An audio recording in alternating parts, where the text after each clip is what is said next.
पोथी पढ़ जग मुआ, पंडित भयानक होय, ढाई आखर प्रेम के पढ़े सुपंडित होय। शब्द प्रेम, प्रेम शब्द में प्र, रा और मा कुल 2.5 अक्षर है। इसी तरह और भी अनेकों शब्द हैं जो जीवन का सत्य बताते हैं, उनमें भी 2.5 अक्षर ही है। जन्म, मृत्यु और इस तरह से अलग अलग। यहाँ इन शब्दों की बात को छोड़ दिया जाए तो आज का जो युवा बड़ी बड़ी किताबें, आधुनिक उपकरण, इंटरनेट, संचार माध्यम और दूसरी चीज़ों से कई कई घंटों दिन रात लगातार मेहनत करके पढ़ता रहता है। पुराने समय की बात है, इसलिए पोथी पढ़ जग मुआ कहा गया। आज के संदर्भ में पोथी का मतलब अगर नेट से भी ले लें तो कोई अनुचित बात नहीं होगी। जो युवा सब नेट से खोजना चाहते हैं और दिन रात लगे रहते हैं। यहाँ संत कहता है कि पोथी पढ़ जग मुआ। यहाँ मरने का क्रम लगा हुआ है। सारा संसार है, आज है जो कल वो नहीं है, जो कल है वो परसों नहीं है।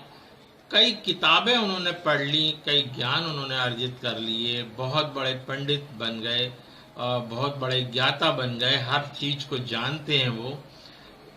पर जो मुख्य रूप थी, जो 2.5 अक्षर थे, पोथी पढ़ जग मुआ, पंडित भयानक कोई बन गए। उनको ऐसा लगता रहा कि वो सब चीजें जानते हैं, पर वो मूर्ख ही रहे, कुछ समझ नहीं पाए क्या चीज सही है, क्या चीज सही नहीं है। 2.5 आखर प्रेम के पढ़े सो पंडित होए।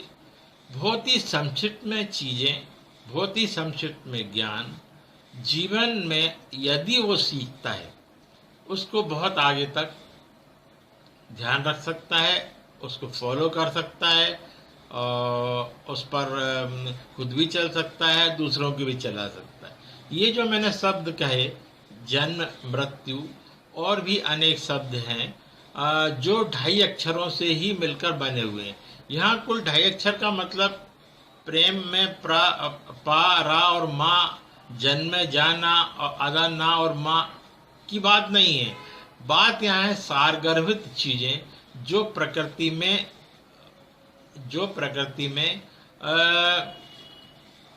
जरूरी अर्थ लिए हुए हैं, जिनके बिना संभव नहीं है, जिन शब्दों के बिना संभव नहीं है कि कोई अपने जीवन को चला ले।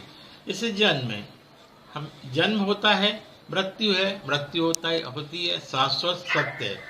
अब जो ये चीज जान गया, जो ये चीज समझ गया कि इतना छोटा सा शब्द है जन्म, उसमें पूरी की पूरी फिलॉसफी छुपी हुई है। जब एक बच्चा पैदा हुआ, धीरे धीरे बड़ा होता है, बड़ा होने के बाद आखिरी में अगर अपन देखें, केवल 2 ही शब्दों की बात मैं यहाँ कर रहा हूँ, जन्म और मृत्यु की, वो वहां तक जाता है। और इस बीच में अगर वो सारगर्भित बातों को ही सीखे, उनका ही ज्ञान अर्जित करे, जितना जरूरत है उनको पढ़े, उनको लिखे, तो ज्ञानी हो सकता है।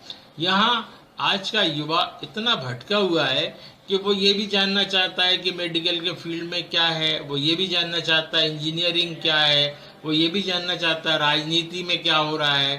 कई तरफ उसका दिमाग बटा हुआ है। जो ऑक्टोपस की तरह, जो ऑक्टोपस जिसके 8 टांगे होने के बाद वो हर दिशा में जा सकता है, हर दिशा में चलता है, पर हर दिशा में चल के वो कहीं भी नहीं पहुंच पाता। एक अगर वो देखेगा अपने आप को तो वहां के वहीं लगभग रुका हुआ है। कभी वो लेफ्ट जाएगा, कभी राइट जाएगा, ऊपर जाएगा, नीचे जाएगा।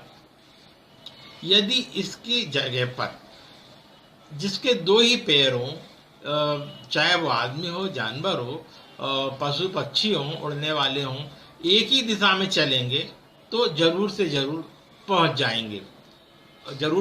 पहुंच जाएंगे और पहुंच के अपनी मंजिल भी पा लेंगे, चीजें भी समझ जाएंगे और जीवन में कुछ करने के लायक ज्ञान भी अर्जित कर लेंगे।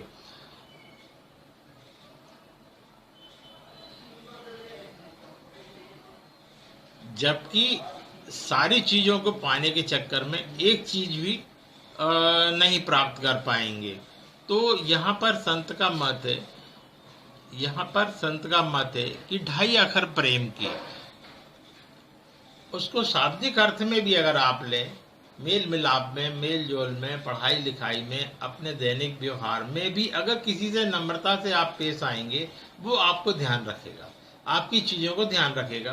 कल को जब आप कुछ काम करना चाहेंगे और उससे कभी दोबारा मुलाकात होगी, आपको जरूर सफलता मिलेगी। तो यहाँ यह कहा जा सकता है कि थोड़े छोटे से शब्दों से आप किसी को प्रभावित कर सकते हैं, पर आप बड़ी पोथी पढ़कर बड़ा बड़ा कोई उसका सिद्धांत बता के, ज्ञान बता के कि मैं बहुत ज्ञानी हूँ, ये करके वो करके आप उसको प्रभावित नहीं कर पाएंगे। आपके 2 मीठे बोल जो प्रेम शब्द से शुरू होते हैं, 2.5 अक्षरों में, ऐसे कई सारे शब्द हिंदी में मिल जाएंगे जिनमें केवल 2.5 अक्षर और वो पूरे सार गर्भित शब्द हैं। तो पूरे दोहे का यहाँ पर ये बात कही जा सकती है पूरे दोहे पर कि पोथी पढ़ पढ़ जग मुआ, पंडित भयानक हुए, 2.5 अक्षर प्रेम के, पढ़े सो पंडित हुए। मतलब एक तरफ लग जाए, एक तरफ लग जाए, एक दिशा में जैसे तैरता है तो कहीं पहुंच जाता है, एक दिशा में कोई धावक दौड़ता है तो गोल्ड मेडल ले आता है, एक ही चीज में कोई व्यवसायी उसी में लगा रहता है तो वो अपनी मंजिल को पा लेता है। विद्यार्थी है, एक चीज को लेके चलता है, उसके दिमाग में एक कॉन्सेप्ट पर काम करता है, वो अपनी सफलता को प्राप्त कर लेता है। पर दूसरा विद्यार्थी है जो 4 तरफ चल रहा है, सोचता है कि अगर इसमें नहीं सफल हुए तो इसमें सफल हो जाएंगे, उसमें नहीं हुए तो इसमें सफल हो जाएंगे, वो कहीं भी ना तो पहुंच पाएगा और सफलता तो उससे कोसों दूर रहेगी। सफल होने के चांसेस बिल्कुल भी नहीं है। जिस तरह से अगर अपन नाव को एक तरफ चलाते हैं तो नाव मंजिल तक पहुंच सकती है। आप कंफ्यूज होकर पहले थोड़ा सा आगे गए, फिर थोड़ा बाएं घूम गए, फिर थोड़ा सा दाएं घूम गए और फिर पीछे चलने लगे, तो आप जहां से शुरू हुए थे वहीं तक ही आप पहुंच पाएंगे। तो मैं यहाँ कहना चाहूंगा कि इस दोहे के भांति आज का युवा उद्यम करना चाहे, नौकरी करना चाहे, किसी कंपनी में जाना चाहे, अपना मोटिव बैंक है या और अन्य संस्थाएं जहां पर वो काम करना चाहता है, अपना काम करना चाहता है, बहुत छोटी स्टेज से शुरू करे और उस लक्ष्य की तरफ बराबर बढ़ता रहे। जैसे एक बहुत ही छोटा सा बीज जब जमीन में गाड़ दिया जाता है, जब जमीन में बो दिया जाता है तो दिखाई नहीं पड़ता कहाँ है, पर जब धीरे से अंकुर उसमें आना शुरू होते हैं, प्राकृतिक वातावरण प्राप्त करके, अच्छा पानी जल खाद को लेकर धीरे धीरे करके इतना बड़ा वृक्ष वो बन जाता है कि ये सोचना मुश्किल है कि एक इतने से छोटे से आम के बीज से इतना बड़ा पेड़ कैसे हो सकता है। असंभव है, कोई मान ही नहीं सकता। इसी तरह जीवन है।